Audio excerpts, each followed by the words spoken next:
The blade was never forged to cut the enemy. It was forged to cut through the noise within. In a world drowning in motion, a man drifts, unable to focus his mind. Once sharp, now splintered by 1,000 screens and endless desire. But deep within the mountains of Kyoto, whispers tell of an ancient path, the way of the inner blade. There, a mentor waits, an old swordsman who long ago sheathed his weapon, not out of peace, but out of mastery. He teaches that distraction is not an external force. It is the trembling of the undisciplined mind, that silence is not emptiness. It is power awaiting command. Through ritual, solitude, and discipline, the man begins to train, not his hands, but his presence, not his sword, but his attention. Because the warrior who cannot conquer distraction will never conquer himself. And the one who conquers himself needs no enemy. Chapter 1. The Shattered Mind, Part 1. The city hums like an untamed beast, a million lights flickering, each one whispering, "Look here, stay here, scroll again." Beneath the endless noise, a man walks alone through narrow streets soaked in neon and rain. His name is forgotten, or perhaps irrelevant, because this story belongs not to his name, but to his mind. His thoughts scatter like birds startled from a branch. Every vibration from his phone claws for attention. Every new idea burns bright and dies fast. He tells himself he is busy, productive even. But deep down, he knows he's only moving, not advancing. The difference between momentum and meaning has blurred into exhaustion. He sits in a coffee shop where conversations overlap, screens glow, and minds drift. He scrolls without purpose, consuming more than he can digest, chasing stimulation like a starving man chasing shadows. Inside him, silence has become a stranger. There was a time, long ago, when he could sit still, when focus was not a battle, but a natural rhythm. Now, even moments of rest itch with the urge to check, to click, to escape. He feels his energy leak from invisible wounds, attention scattered like dust in the wind. That night, he lies awake in his apartment, the walls pulsing faintly with the sound of the city's arteries. He stares at the ceiling, realizing his mind no longer belongs to him. It belongs to everything that distracts him. Sleep comes slow, and when it finally arrives, it carries a dream. He stands in a mist-covered field. The air is cold, still, and endless. Before him stands an old samurai, motionless, grounded, eyes sharp as winter steel. The warrior doesn't speak. He simply raises a sword, its blade reflecting not light, but silence itself. The man steps closer, but the samurai fades into fog, leaving only one echo in his mind. A whisper that feels older than time. A blade dulls when it cuts at everything. He wakes before dawn, breath uneven, eyes wet with something that feels like grief. Grief for the man he once was, and for the clarity he's lost. He stares at his reflection in the dark window. Behind his tired eyes, a spark flickers, not of ambition, but of rebellion. For the first time, he doesn't reach for his phone. He just sits, still, silent, present. The city outside continues its relentless rhythm, but inside, a quiet vow is made. He opens a worn notebook and writes a single line: "I will reclaim my mind." In that moment, he knows he must leave, not just his apartment, but the world that has chained him to noise. He gathers a few belongings, a pen, the notebook, and a sense of urgency that feels sacred. Before sunrise, he walks toward the train station. The city recedes behind him, and for the first time in years, he feels both lost and alive. The sound of steel on tracks merges with his heartbeat. Steady, deliberate. He doesn't know exactly where he's going, only that the mountains call and something ancient waits within them. Because when the world becomes too loud, the soul demands silence. He closes his eyes, letting the train carry him toward the unknown, toward discipline, toward stillness, toward the way of the inner blade. Chapter 1, Part 2.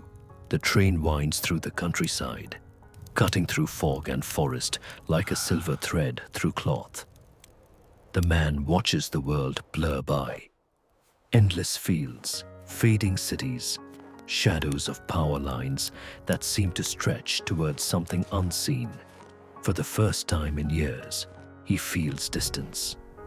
Not just physical distance from the city, but emotional distance from the noise. Hours pass in near silence. His phone lies face down on the seat beside him, screen black, as if in mourning. He resists the urge to touch it. Each passing minute feels like withdrawal from a drug he never admitted taking. The quiet is not peace. It is confrontation.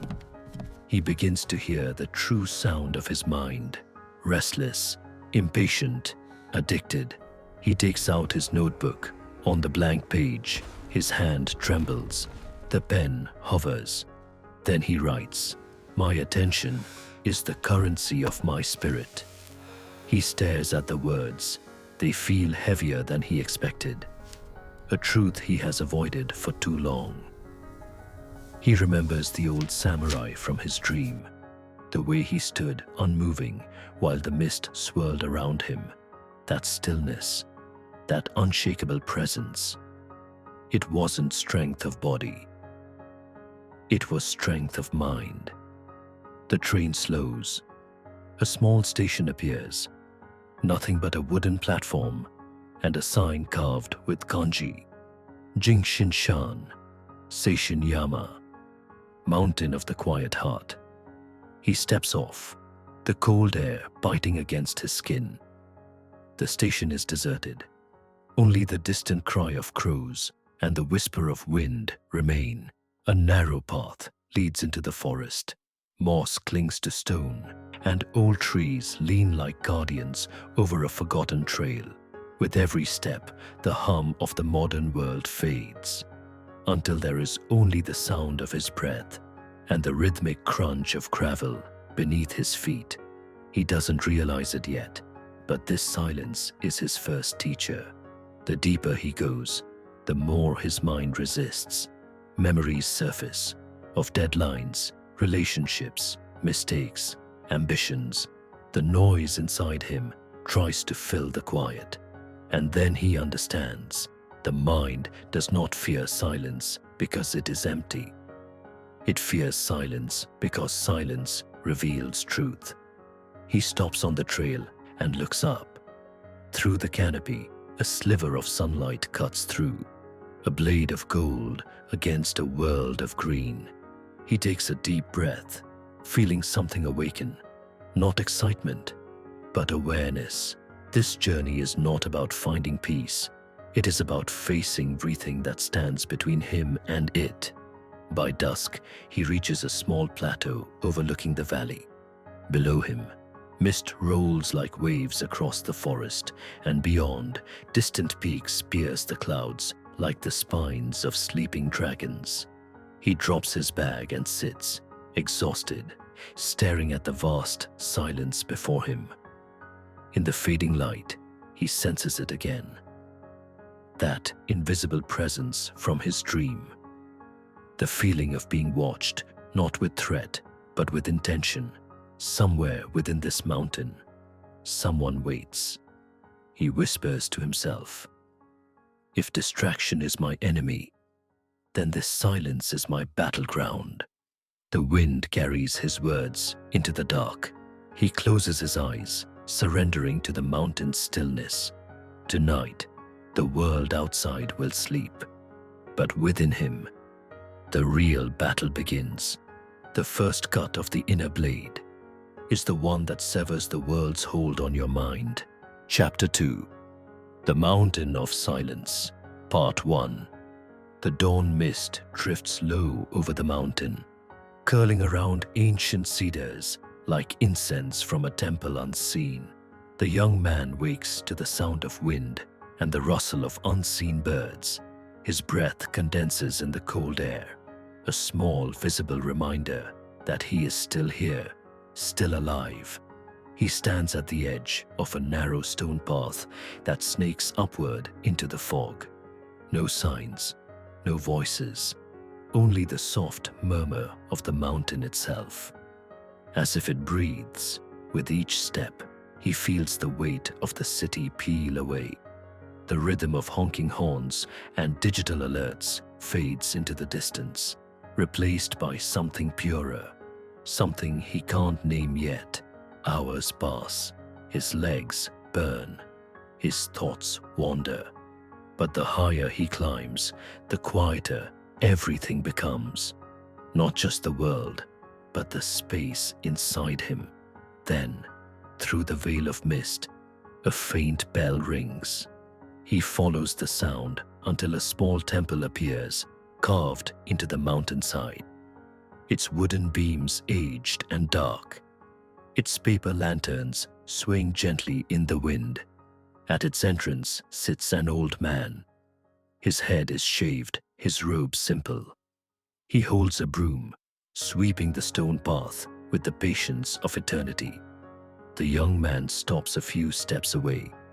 "Are you Master Renjiro?" The old man looks up but doesn't answer. His gaze is sharp, not piercing but seeing. He studies the traveler with the calm of one who has witnessed countless storms.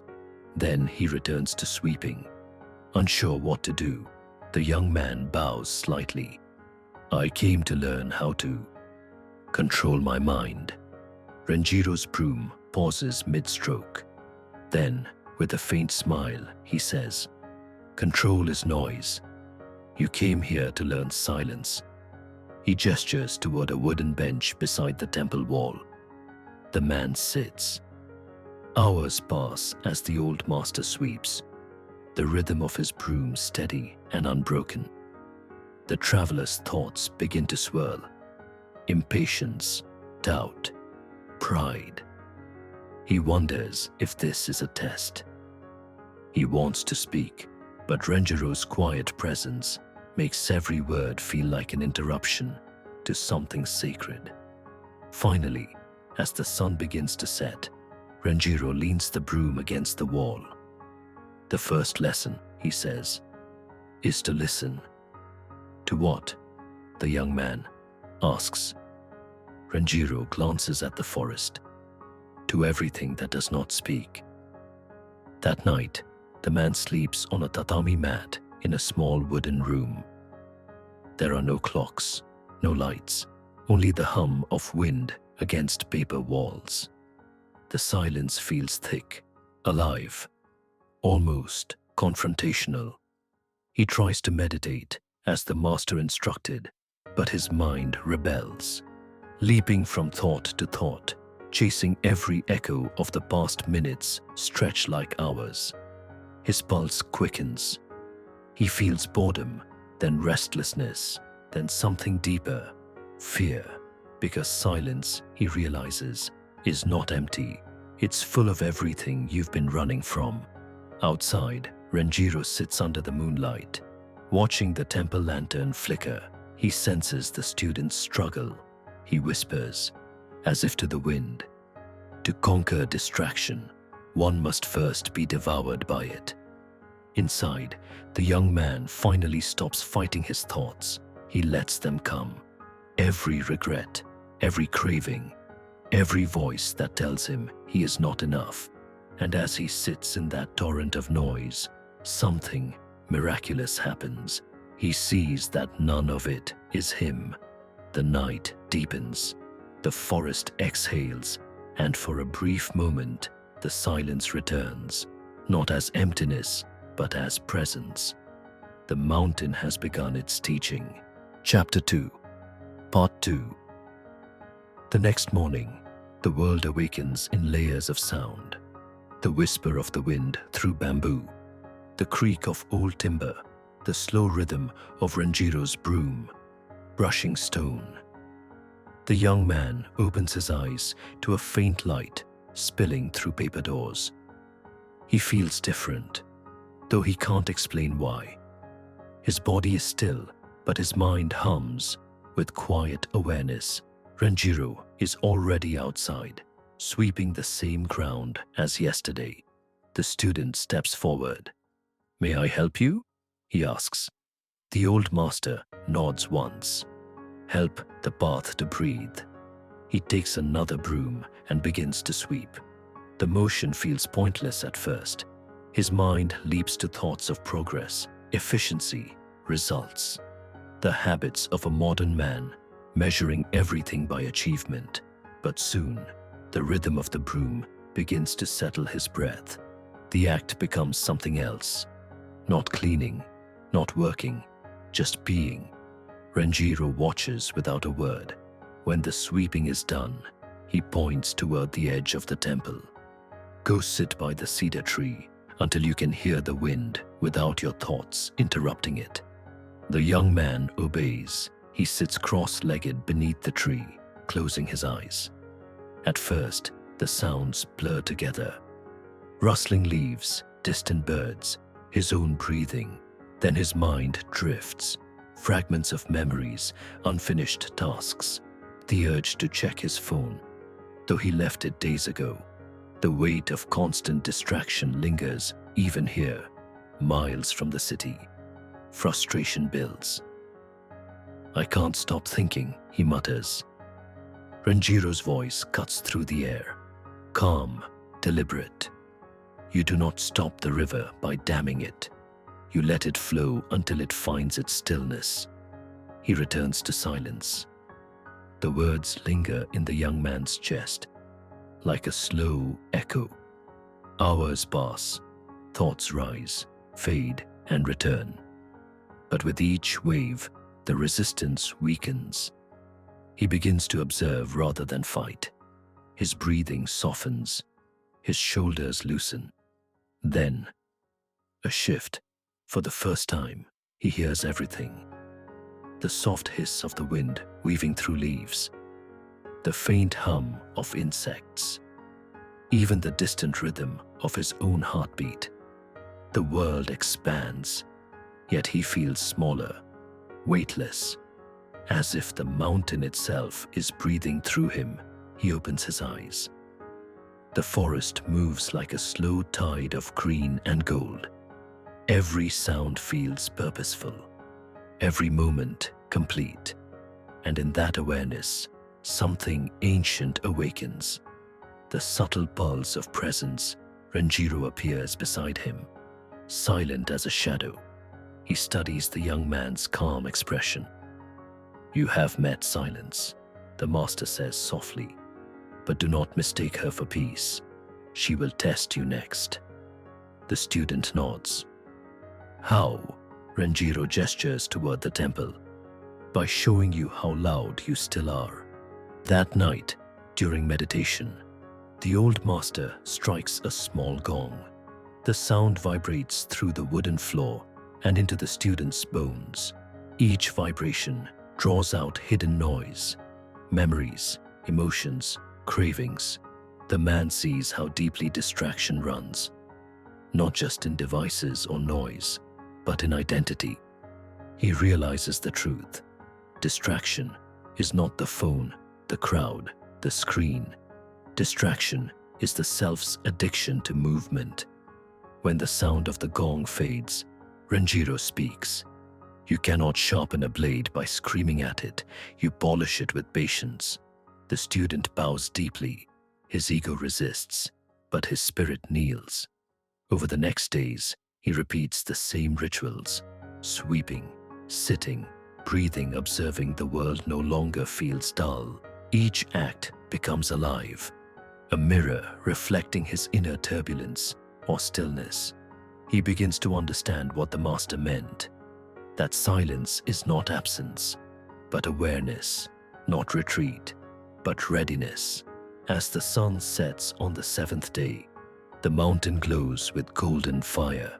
The young man bows to Renjiro and whispers, "I'm beginning to hear the wind." Renjiro's eyes soften. "Good, then soon you will hear yourself." The breeze shifts. The leaves shimmer like countless tiny blades, and somewhere deep within, the first edge of the inner blade begins to glint. The silence has accepted its student. The next test will demand his focus, his entire being.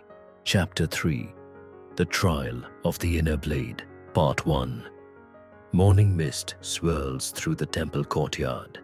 The sun glows faint behind the clouds, like a hidden ember waiting to ignite.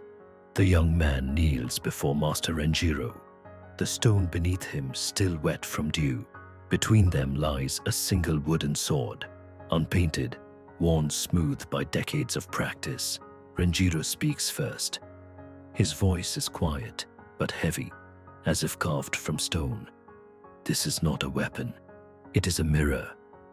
When you lift it, you will not fight me. You will fight your own mind." The young man bows. His breath feels sharp, his focus uncertain. He picks up the sword. It's lighter than he expected, yet carries the weight of expectation. Renjiro circles him slowly. Every motion must come from stillness, every strike from presence. If your thoughts wander, even for a breath, I will know. The master's staff rests in his hand, the wood scarred and polished from years of discipline. Without warning, he strikes the ground. The crack explodes through the courtyard like thunder. The student flinches. Renjiro's eyes narrow. Already lost, he strikes again. Crack, and the sound splits the air. "Focus is not stillness of the body," he says, pacing. "It is stillness of the spirit." The young man nods, adjusts his stance, and breathes deep. He swings the wooden sword slowly through the air. His movement is clumsy, a clash of tension and overthinking. Renjiro watches, unmoved. You move to impress. The blade moves to express. "Do you see the difference?" The student exhales, lowering his weapon. "I think so." "Don't think," Renjiro snaps. "See." The words hit harder than the staff. He swings again, this time slower, more deliberate. The sound of the air slicing grows cleaner. The motion aligns with breath, though faint tremors of thought still ripple through him. Thoughts of failure, of effort, of self. Renjiro steps closer. When the sword hesitates, it is not the arm that weakens. It is the mind that leaves the moment. He circles again. The student breathes deeper, grounding his feet in the earth. Renjiro suddenly calls out, "Strike!" The student reacts, too quickly. The sword cuts through air before his breath finishes. Renjiro's staff crashes against the floor again. "Late," he says. "Not in time, not in truth." The student frowns. "But I moved fast." Renjiro's gaze sharpens. Fast is not present. Present is not fast. Present is. Silence stretches between them. The forest hums softly in the background, wind threading through bamboo, a crow crying in the distance. The student takes a long breath. He raises the sword again, feeling the wood against his palms. This time, he does not rush. He waits, not for instruction, not for the perfect moment, but for alignment. When the breath and the movement merge, the swing happens effortlessly. Clean, fluid, unforced. For a heartbeat, He feels no separation between thought and action. There is only motion, pure and whole. Renjiro nods once. Good. You did not strike. You became the strike. The student's chest tightens with emotion, not pride. Something deeper, a glimpse of what it means to live entirely in the present. But the master isn't finished. He points the staff toward the temple bell at the far end of the courtyard. Again, he says, until your mind can move without your permission. Hours pass, strike after strike, breath after breath, failure after failure. The sound of wood cutting through air echoes through the mountain like a mantra. Sweat drips, arms ache, thoughts return and fade and return again. By sunset, the student collapses to his knees, chest heaving. His mind screams for rest. Renjiro kneels beside him and places a hand on his shoulder. You think this is training. It is not. This is remembering. Remembering the rhythm your soul had before the world taught you noise. The student looks up, eyes glassy. When will I know I'm ready? Renjiro stands, looking toward the horizon. When the sword disappears and only awareness remains, he walks away, leaving the student kneeling in fading light. The wooden sword resting across his lap like a bridge between two worlds. The one he's leaving behind and the one he's learning to enter. The next sunrise will bring not repetition but revelation, the true trial of the inner blade. Chapter 3, Part 2. The days begin to blur. Sunrise, breath, motion, silence. The student wakes before dawn and stands barefoot in the courtyard, mist wrapping his ankles like whispers of forgotten spirits. He trains until his thoughts bleed out into the ground. Every swing of the sword becomes a question, every exhale an answer. Renjiro speaks little. His teachings now come in fragments, riddles that cut deeper than the blade itself. To master the sword is to master what holds it. When you fight distraction, you sharpen it. Only what you do not chase will stay. The student doesn't fully understand, but something inside him begins to shift. He starts to see the noise within, not as chaos, but as movement without meaning. Thoughts that once ruled him now flicker like dying embers. He no longer clings to them. He watches them burn out on their own. During meditation, he notices the rhythm of his heartbeat, syncing with the wind. The sound of his breath deepens. Slow, deliberate, unbroken. There's peace in repetition. Discipline transforms into devotion. One morning, Renjiro appears behind him. You are calmer, he says, but calm is stillness with identity. You must learn stillness without self. The student frowns. How do I lose myself and still remain? Renjiro smiles faintly. The river doesn't ask where the ocean begins. He hands the student a new task. 3 days of isolation in the temple's mountain cave. No words, no movement, no fire, only presence. The student bows, unsure if he's ready. Yet he goes. Inside the cave, time dissolves. The first day feels endless. Thoughts crash like waves, echoing loud in the silence. Hunger gnaws. Cold bites. The mind rebels. Memories arise. His city life, the glow of screens, the constant hum of alerts. They swarm like ghosts, trying to pull him back, but by the second night, something cracks. The noise loses its grip. The hunger becomes background. The cold becomes teacher. He feels each moment sharpen like the edge of a blade, honed by breath. On the third day, he stops resisting altogether. Silence ceases to be absence. It becomes a presence greater than sound. The cave no longer feels empty, but alive. Every droplet, every echo, every heartbeat vibrates with meaning. In that timeless space, he understands. Distraction is not defeated, it is dissolved by awareness. He rises and steps out of the cave at dawn. The world is brighter, not because the light changed, but because he did. Renjiro waits outside, seated on a rock, as if he's been there for centuries. He studies the young man's face, the calm in his eyes, the weight that's gone. "You have begun to see the inner blade," he says. "But now, you must learn to wield it." The student bows deeply. What is the inner blade? Renjiro looks toward the rising sun, its reflection glinting off the temple's bell.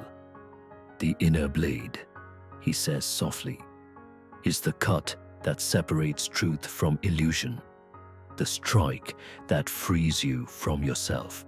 The wind sweeps between them, carrying the scent of cedar and ash.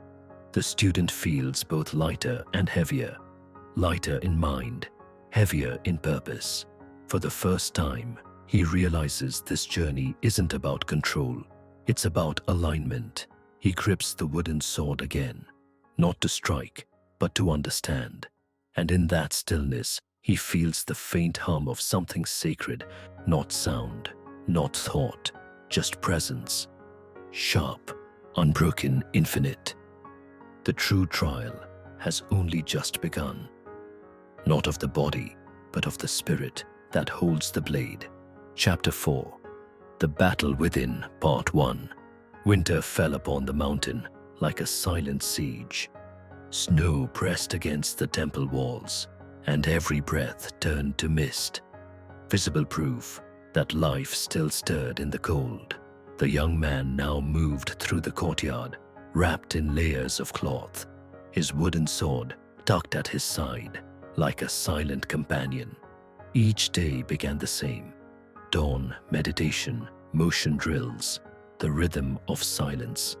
But something had changed. The mountain no longer felt external. Its stillness had seeped into him.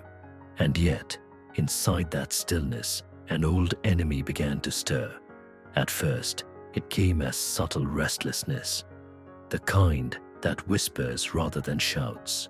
A thought, "You've been here too long." A memory, laughter from the city, the glow of late-night lights, the warmth of a hand once held. He brushed them away, but the whispers grew teeth. Renjiro watched him silently, as if expecting this storm. He said only one thing.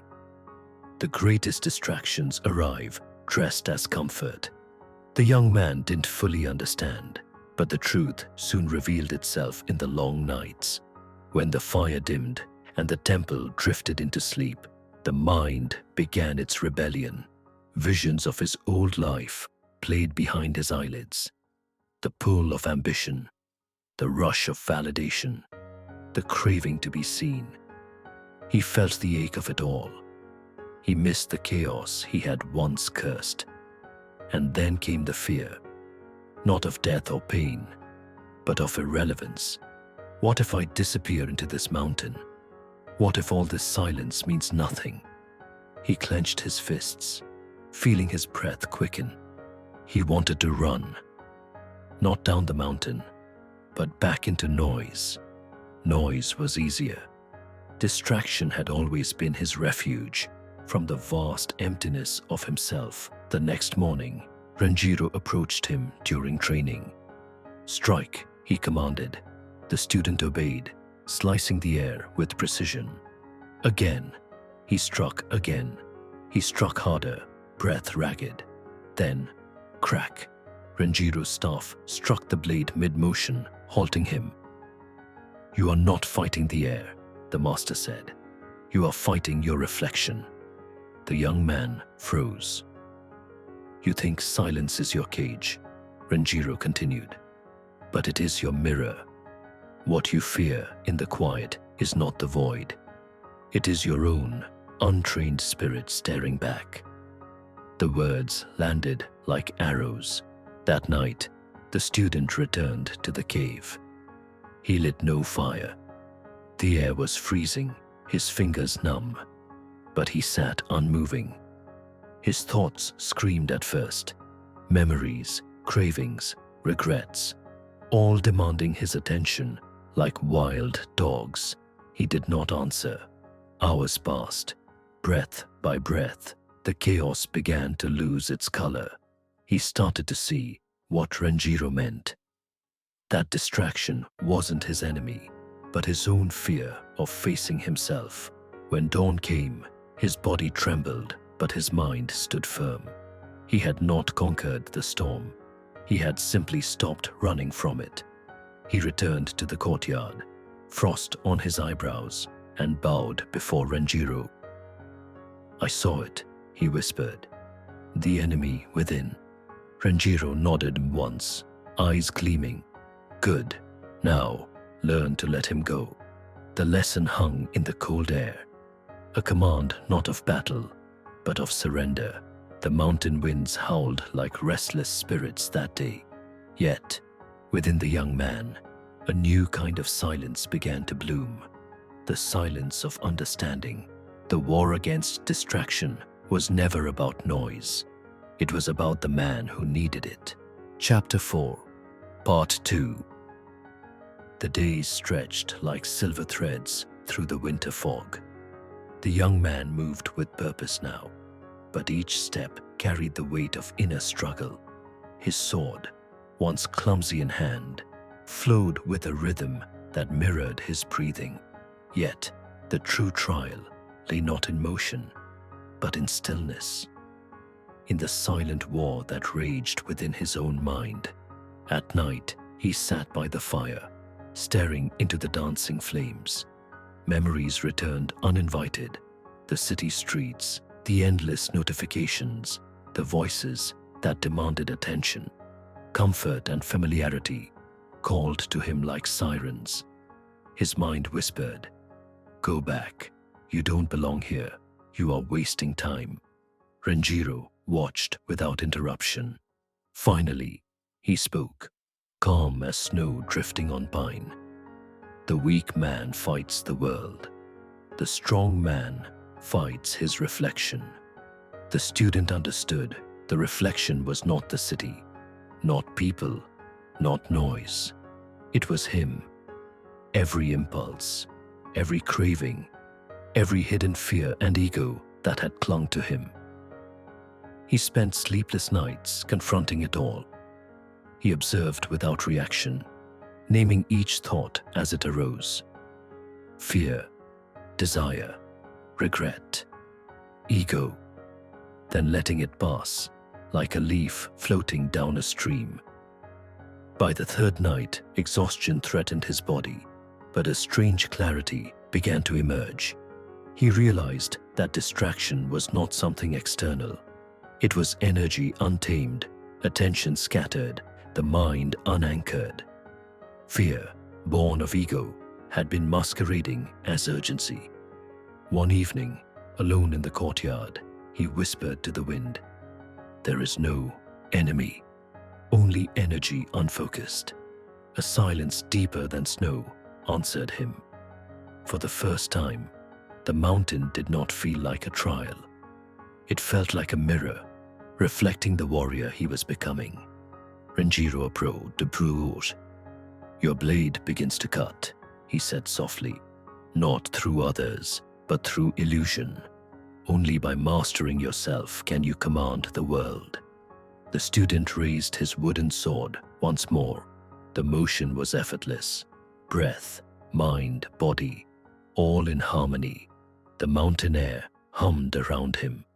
The sound of wind, stow and silence, merging into a rhythm he understood intuitively. He had faced the storm within and had stopped fleeing. Each distraction that had once ruled him now fell away effortlessly, like snow melting into the earth. Renjiro's eyes softened with approval. The inner blade does not strike outward, It strikes inward, and when it is mastered, nothing can shake it. The young man lowered his sword. He felt a presence, a stillness that carried strength, awareness, and power without tension. The battle within had not ended, but he had learned to stand firm against the tide.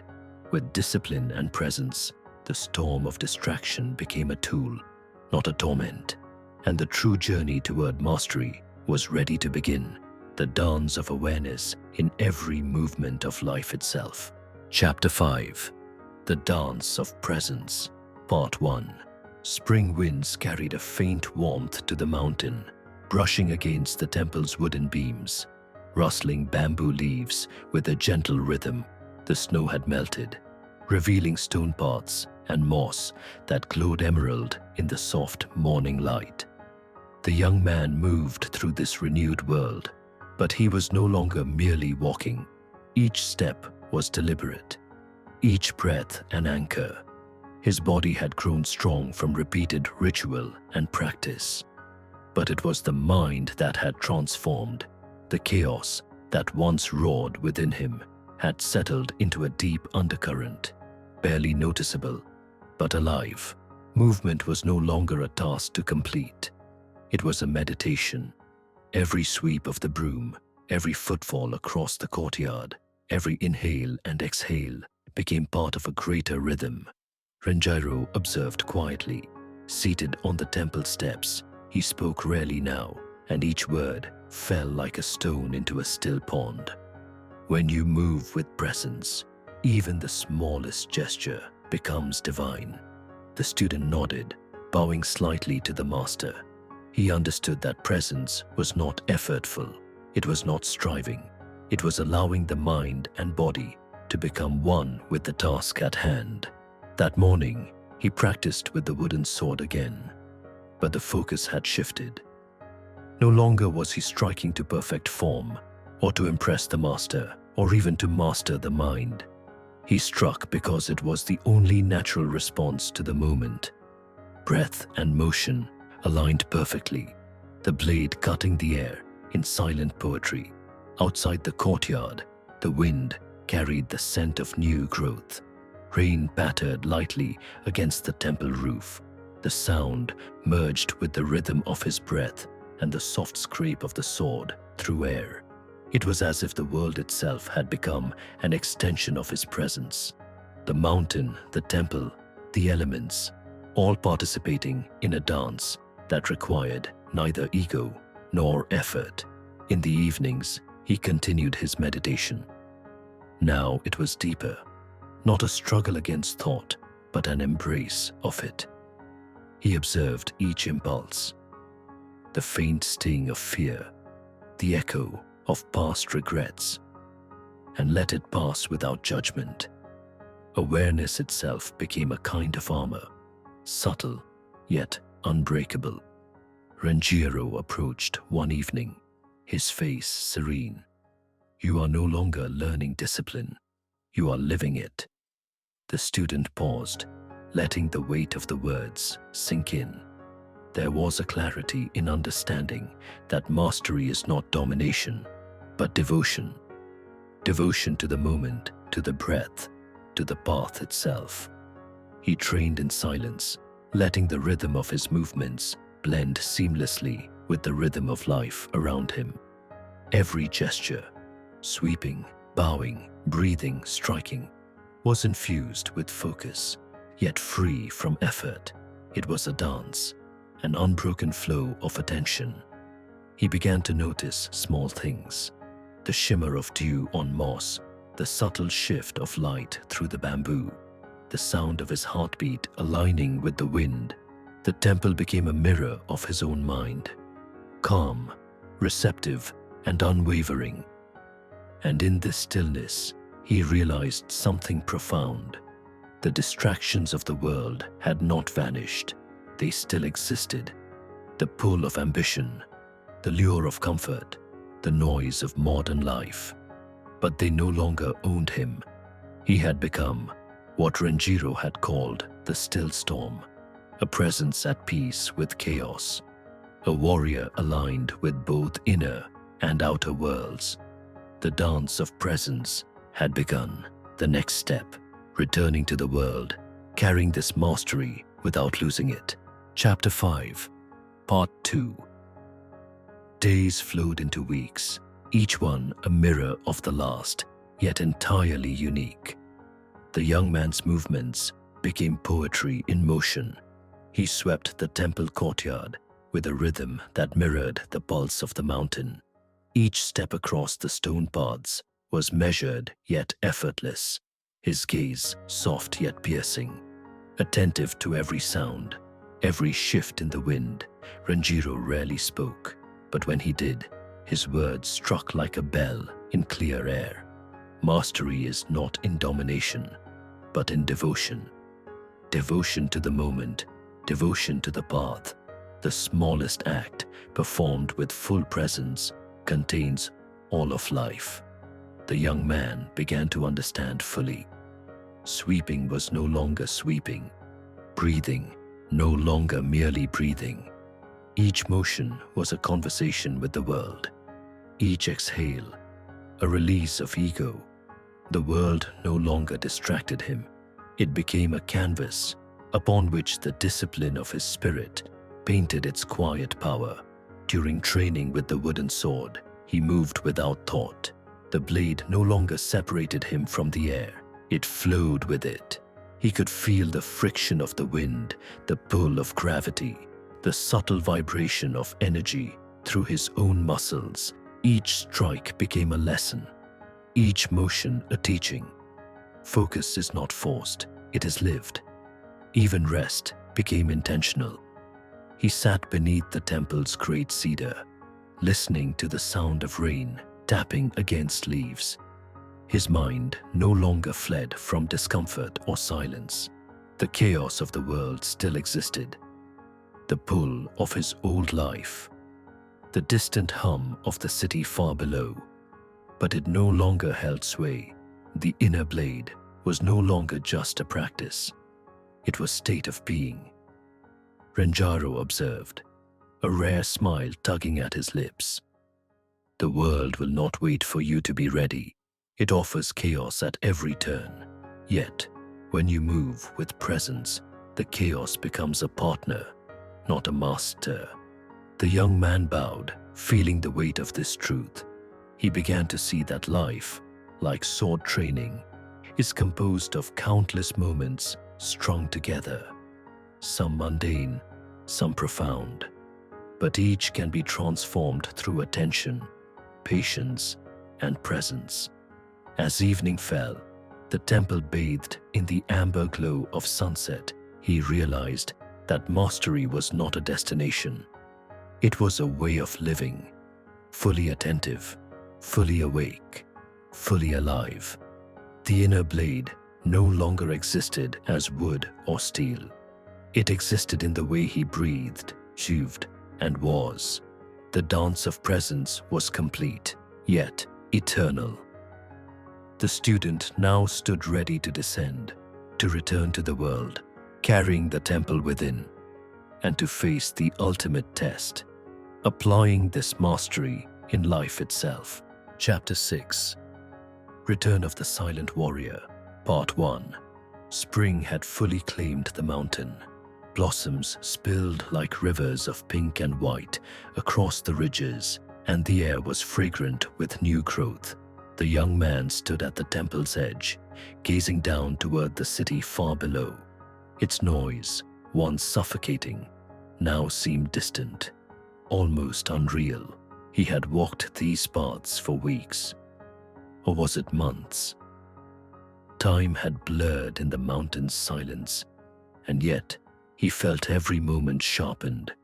Renjiro approached silently, carrying the weight of years in his calm stride. "The city awaits," the master said. "The world has not changed, only you have." The young man nodded. He felt ready, but a shadow of doubt lingered. Could he maintain this presence in the chaos of life below? Could the inner blade endure the relentless pull of distraction? Renjiro placed a hand on his shoulder. The true warrior does not hide from distraction. He turns it into discipline. Descending the mountain, every step grounded him. The path twisted through forests, along streams, and over ridges that had tested him before. The wind, the sun, the scent of pine, all seemed to guide him, aligning his breath with the rhythm of the world. When he finally reached the city's edge, the familiar sights and sounds hit him like a wave. Cars honked, neon buzzed, voices collided. He felt the pulse of thousands of lives intersecting. The very chaos that once shattered him, and yet he was no longer the same. Each sound passed through him without pulling at his attention. Each movement of the crowd became a part of the background, not the foreground. He walked steadily, feeling the weight of presence in every step, the calm authority of the inner blade within his mind. He passed a street performer strumming a guitar, the crowd pushing and pulling around him, notifications chiming in distant shops, and still his attention remained unbroken. The city had returned, but the young man moved like a blade through air, cutting only where necessary, flowing where allowed, yet never fragmented. At a quiet alley, he paused and looked into a shop window. His reflection stared back, calm, grounded, eyes alive with awareness. The chaos of his former life still roared behind glass, but it no longer defined him. Renjiro's words echoed in his mind. The inner blade is not forged in retreat. It is forged in engagement. The city, once an enemy of focus, became a field for practice. Every conversation, every task, every distraction was a chance to wield the inner blade, to turn attention into mastery. The young man took a deep breath. For the first time, he felt fully free, not by escaping the world, but by mastering himself within it. The mountain had given him silence. The city would give him discipline. Chapter 6. Part 2. The city pulsed around him, alive with noise, movement, and distraction. Yet the young man moved differently now, not with fear, not with urgency, not with longing. Each step was deliberate, each breath anchored. His eyes absorbed without clinging, his mind observed without reacting. The inner blade no longer existed as wood or metal. It existed as himself, fully present, fully alive. He walked through crowded streets, past flashing screens and shouting voices, yet felt untouched. Every sensation, the press of shoulders, the hum of engines, the chatter of conversations, became a part of a larger rhythm. He no longer resisted the chaos. He moved through it like water, flowing with purpose. Stopping at a small shrine tucked between high-rise buildings, he paused. The world's noise pressed against the walls, yet inside he felt a quiet strength. He touched the wooden beams of the shrine, and a smile formed. A reflection of mastery, not triumph. He thought of Master Renjiro and the mountain temple. All the lessons, all the trials, the sleepless nights, the hours of repetitive motion, they had led to this moment. The inner blade was not a secret to wield in isolation. It was a state of being to carry into life. He whispered to himself, "Distraction is no longer my enemy. Presence is my path." A young street musician strummed a chord nearby. The city roared, yet he stood, a still storm in the middle of chaos, undisturbed and alert, walking not away from the world, but through it. The lesson was complete.